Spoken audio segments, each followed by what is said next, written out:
Ibu Sadia. Terima kasih Pak Ketua. Bismillahirrahmanirrahim. Assalamualaikum warahmatullahi wabarakatuh. Selamat sore, salam sejahtera bagi kita sekalian. Yang saya hormati pimpinan dan anggota Komisi 5, yang saya hormati Pak Menteri, Ibu Wamen, Pak Sekjen, Ibu Irjen, para Dirjen, dan semua jajaran Kementerian PU. Kalau bisa kurang-kurang menteri juga hormat cukup nih. Sudah terlalu banyak hormat ya Pak.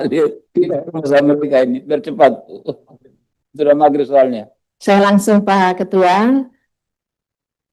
Ada satu atensi yang ingin saya sampaikan pada pertemuan hari ini di rapat kita yang penting ini terkait dengan evaluasi pelaksanaan APBN 2025 dan evaluasi hasil temuan BPK. Saya mau highlight satu persoalan terkait dengan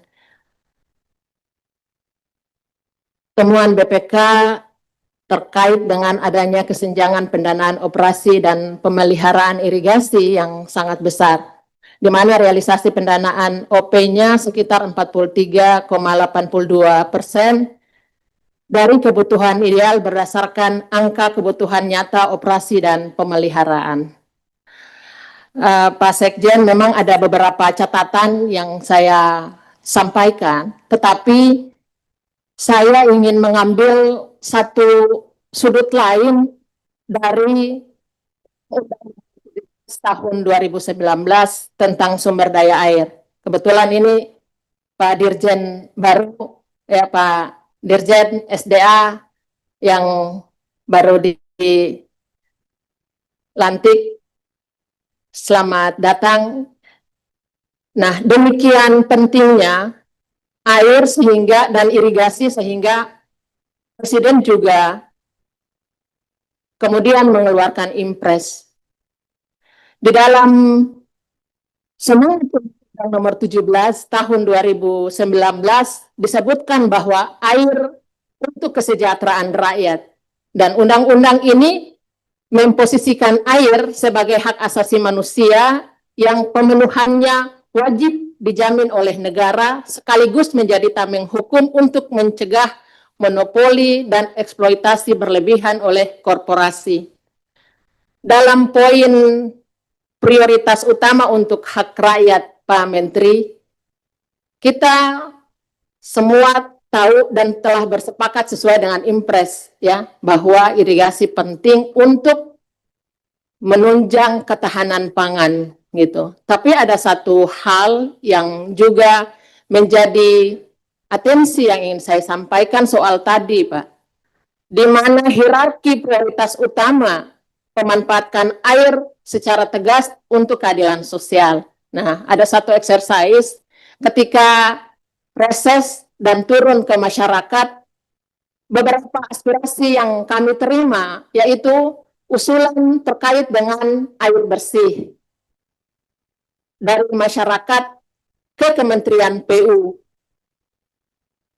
Salah satu balai yang saya undang adalah Balai SDA ya Pak, dan kemudian Cipta Karya. Nah, di Cipta Karya ada Pansimas, tetapi dalam program ini Pansimas tidak bisa menyasar atau terkendala dengan regulasi, tertolak karena yang mengusulkan adalah masyarakat di daerah perkotaan.